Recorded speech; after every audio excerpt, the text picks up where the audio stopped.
자, 진균 간염에는 칸디다증과 아스페르길루스증이 있는데 책에 칸디다증이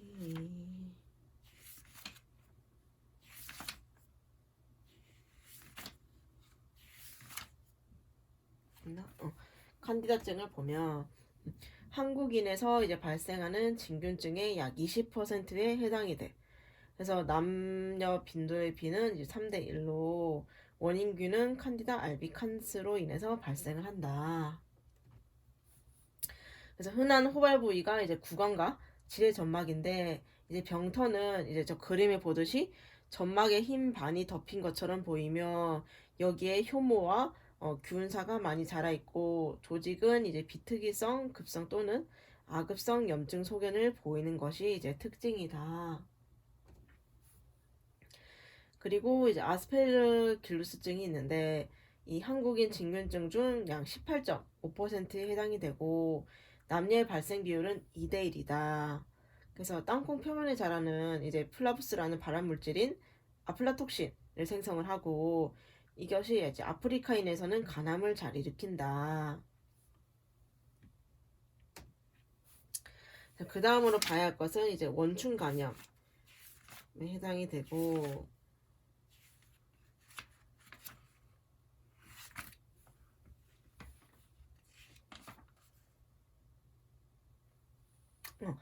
보면은 이제 아메바증이 있고 이제 대장에서 시작해서 병변의 진전에 따라 간이라든지 폐, 뇌 등에 번지고 임상 증상을 보면 이제 뭐 만성 설사, 대장계양을 동반한 심한 이질 또는 맹장과 상행 결장을 가장 흔히 침범을 하고 뭐 S상 결장, 직장, 충수에도 침범을 할 수가 있다. 그래서 윤충 감염은 인체에 기생하는 내부 기생충 중에서는 가장 크고 진화된 기생충이며 선충류, 이제 조충류, 흡충류가 있는데 이 선충류에는 이제 해충증, 편충, 요충, 아나사키스증이 있어. 그래서 해충증을 먼저 이제 보면은 이것도 역시 140페이지 얘들아 나와 있네. 그래서 선충류에서 회충증을 보면 회충증을 일으키는 회충은 대개 경구를 통해서 이제 감염이 발생을 한다. 그래서 책에 보면 나와 있지. 회충의 전파를 보면 오염된 야채가 입으로 침입을 해서 위에서 부화가 되고 심장, 허파가리, 기관지, 식도, 작은 창자에 정착해서 이제 감염 후 75일이면 이제 산란을 하게 돼. 어, 그래서 소장에서 수정란이 부화돼서 유충이 되고 얘는 딱히 증상을 일으키지 않는다. 왜냐면 보면은 뭐 건태, 미열, 뭐 소화장애, 뭐 복통, 두드러기, 변비 이런 것들 때문에 특징적인 이제 증상은 일으키지 않는다. 그리고 편충을 보면은 얘는 이제 맹장, 충수 또는 대장 점막에 기생을 하는 것이 이제 특징이다. 그래서 얘 또한 거의 임상 증상을 일으키지 않는다. 그리고 요충. 요충을 보면은 책에도 나와 있지. 141페이지에 나와 있고 얘 역시 이제 오염된 야채가 입으로 들어와서 작은 창자 위부에서 부화를 하고 그리고 막창자에서는 성충으로 발육을 해서 45일 전후에 항문 주위에서 산란을 한다. 그래서 항문 주위에 소양증이 생기고 백대야를 유발하기도 한다. 그래서 어린이의 경우에는 이 요충이 생식기까지 옮아서 이제 생식기를 간지는 손을 대기도 하고 때로는 이제 변비의 증상이 나타나기도 한다. 그래서 일반 사항을 보면 이제 주로 어린이들에게 감염률이 높고 우리나라 전역에 널리 분포되어 있는 감염이 되는 기생충이다.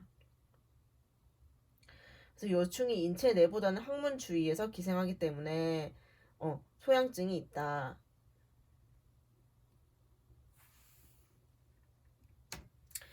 그리고 그 다음 볼게 아니사키스증. 얘는 해양 어류를 생식하거나 또는 완전히 조리하지 않았을 때 먹으면은 이제 감염을 유발할 수가 있고 침입 부위 중 가장 빈발하는 곳이 위고 그 다음이 소장, 대장, 장가막 순서인데 여기에 걸리면 이제 천공까지 동반을 할 수가 있다. 그 다음이 이제 조충류에 볼 건데 여기는 민촌충, 갈고리촌충, 그다음에 낭미충 등이 있어. 민촌충을 보면은 얘는 이제 세계 각지에서 이제 뭐 쇠고기를 먹는 나라에서는 되게 발견이 많이 돼. 그래서 쇠고기를 잘 조리하지 않고 날 것으로 먹었을 때 이제 감염이 된다. 그리고 아까 민촌충이 쇠고기였다면 갈거리촌충은 이제 돼지고기를 먹는 지역에 주로 분포를 한다.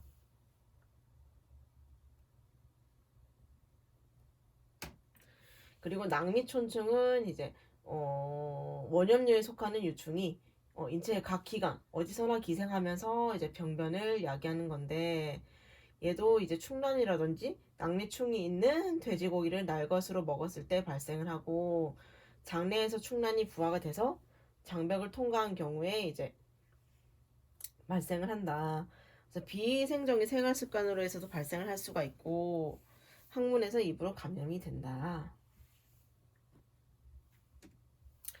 그리고 낭미충증은 이제 임상적으로는 단단한 결절을 형성하고 뇌라든지 근육, 피부, 심장 여기도 침범을 하는데 특별한 얘도 증세는 없으나 뇌를 침범한 경우에는 이제 경련까지 발생을 할 수가 있다. 그 다음이 이제 흡충류. 얘는 간흡충이랑 폐흡충이 있는데 이것도 책에 나와 있어. 141쪽에 흡충류를 보면 첫 번째가 간흡충이 나와 있지. 그래서 얘는 뭐 중국, 일본, 태국, 한국 등 극동 지역에만 분포를 하고 우리나라는 뭐 경남, 경북, 충남, 전남, 전북에서 감염이 높다고 한다. 그래서 얘는 민물고기를 날 것으로 먹음으로써 이제 발생을 한다고 나와 있는데 여기 책에도 전파를 보면은 낙동강, 영산강, 금강, 한강 유역에서 많이 감염이 되고 분변, 제1중간 숙주, 새우렁 그리고 그 다음이 잉어, 참붕어 나와 있지 얘들아 민물고기 그렇기 때문에 이 민물고기를 날 것으로 먹음으로 인해서 이제 발생을 한다. 그리고 얘는 이제 간경화를 일으켜서 복수가 차게 되고 단간암의 선행이 될 수가 있다. 그 다음이 폐흡충. 얘도 이제 극동 지역에 분포가 돼 있고 우리나라에선 전국에 걸쳐서 발견이 되나 제주도가 호발 지역이고 전남, 전북, 충남 여기에서 발병이 된다. 그래서 얘도 보면은 전파에 보면은 나와 있지 얘들아. 뭐 다슬기, 가재, 게 이렇게 나와 있는데 이것을 또 먹었을 때 이제 감염이 되는 거지.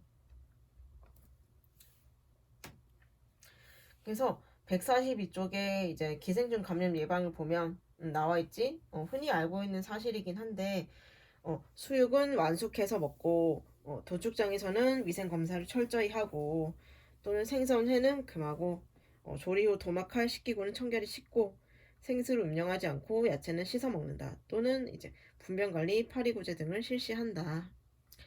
그래서 이렇게 나와 있다. 그 다음에 우리가 또 봐야 할 것은 성병. 성병 그거지 얘들아. 성교나 이제 성적 행위에 의해서 전파되는 질환인데 발현되는 질환의 얘들아. 아는 게 몇 개 보이지? 에이즈도 보이고 구순과 성기의 헤르페스 또는 자궁경부암. 그 다음에 매도, 뭐 연성하감, 요도염, 질염. 이런 것들이 질병인데 얘도 이제 차근차근히 보면 첫 번째로 매독이 나와 있어. 매독의 원인균은 이제 매독 트레포네마 나선충에 해당이 되는 것이고 임신 중 산모가 활동성 매독인 경우에는 태반을 통해서 전파가 되어서 태아에게도 이제 선천성 매독을 일으킬 수가 있다. 그래서 간질성 각막염이라든지 또는 난청이 특징적으로 나타나고 이 성교에 의해서 매독이 전염이 됐을 경우에는 3단계로 이제 진행을 하게 된다. 그래서 보면은 1기가 평균 3주의 잠복기를 거쳐서 매독균이 침범한 부위에 경성하감이 생긴다. 그래서 남성은 음경기두 쪽으로 생기고 여성은 외음부라든지 자궁경부에 이제 생기게 된다. 그래서 이기는 이제 평균 6주에서 8주 후에 나타나는 것이고, 구강 점막이라든지 손바닥, 발바닥에 이제 피부 발진이 나타난다. 그리고 3기는 심혈관계 병변이 80에서 85%고 중추신경계 병변이 10%인데 간, 골, 구안, 피부 등에서 고무종이 형성되는 것이 특징이다. 그래서 후천성 매독 같은 경우에는 이렇게 3기에 걸쳐서 발생을 하게 된다. 그렇다면 이제 그 다음으로 임질이 나와 있어. 얘는 이제 화농성 그라몬성 임질알균에 의해서 발생을 하고 남녀의 내부 생식기로 전파가 된다. 그래서 만성 화농성 염증이나 골반 염증성 질환을 초래하고 또는 균열증, 폐혈증 또는 심내막염이나 수막염까지 이제 발생을 한다. 그래서 초기에 이제 효과적으로 처치를 하면 이제 후유증 없이 잘 치료가 되지만 치료가 되지 않을 경우 치료 시기를 놓쳤을 경우에는 이제 부관염이라든지 이런 것에 걸릴 수가 있다. 자, 그렇다면 이제 기회감염이 있는데 앞서 말했듯이 정상에서는 감염증이 일으키지 않으나 미생물이 숙주, 면역 결핍이 초래될 때 감염증을 유발할 수가 있다. 그래서 종양이나 장기 이식 또는 이제 자가면역 질환자에게 세포 접속 내지는 면역 억제제를 투여하거나 후천 면역 결핍증이 있을 때 흔히 발생을 한다. 그래서 여기까지가 제 3장을 되게 간단하게 한번 봤는데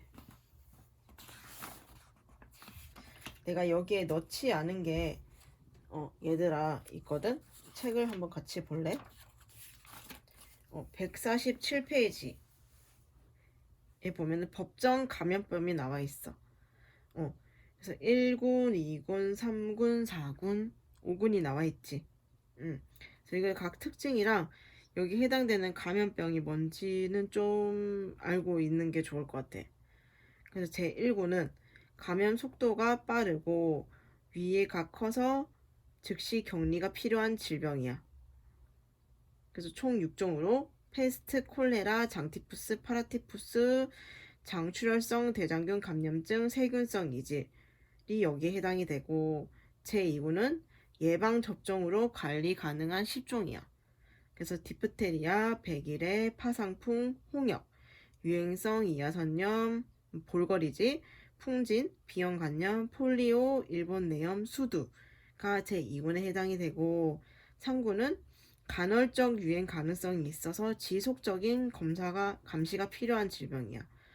그래서 19개로 이제 말라리아, 결핵, 나병, 성홍열, 수막균성 수막염, 레지오넬라증, 비브리오 폐혈증, 발진티푸스, 발진열, 찌찌가무시, 레토시피라증, 블루세라증, 탄저, 공수병, 그다음에 신증후군 출혈열, 인플루엔자, 에이즈, 매도, 크루츠펠트 약고병, 그리고 변종 크루츠펠트 약고병.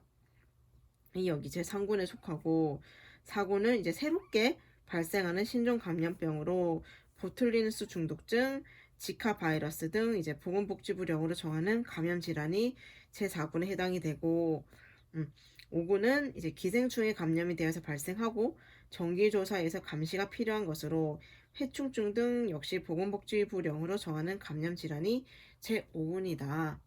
그래서 우리 법정 감염병 1군, 2군, 3군, 4군, 4군이 각각 특징이랑 해당되는 질병이 무엇이 있는지는 머릿속에 조금 넣어두는 게 좋을 것 같아. 그래서 우린 여기까지 3장이 끝이 났고 책에는 있지만 내가 언급을 안 했더라도 너네들은 이건 한 번씩 읽어보는 게 좋을 것 같아. 그래서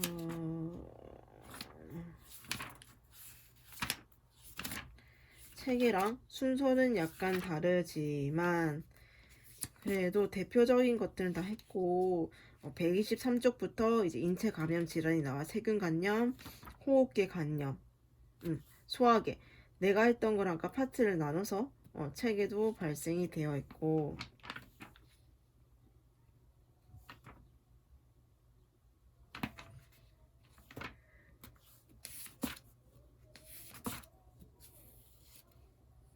책에도 이제 gram 양성균도 나와 있고, 바이러스 감염, 리케치아 이렇게 나와 있으니까 오늘 한 것도 프린트로 한 것도 한번 읽어보고 책도 한번 3장을 찬찬히 읽어보는 게 좋을 것 같아. 그래서 이제 우리가 3장까지는 끝냈고 이제 우리가 봐야 할 게 이제 4장 근골격 계통으로 이제 근육이랑 골격에 대해서 할 건데 이것도 너네가 한번 쭉 읽어보고 오는 게 좋겠지 얘들아. 왜냐면 근육이랑 골격은 너네가 다 배웠던 부분이라서 한번 쭉 훑어보고 왔으면 좋겠어. 그리고 다음 시간에는 이제 우리가 또 문제를 조금 안 풀어보면은 섭섭하겠지? 그래서 문제를 한번 또 풀어보는 시간을 가질 거야. 그럼 또 다음 영상에서 얘들아 보자꾸나.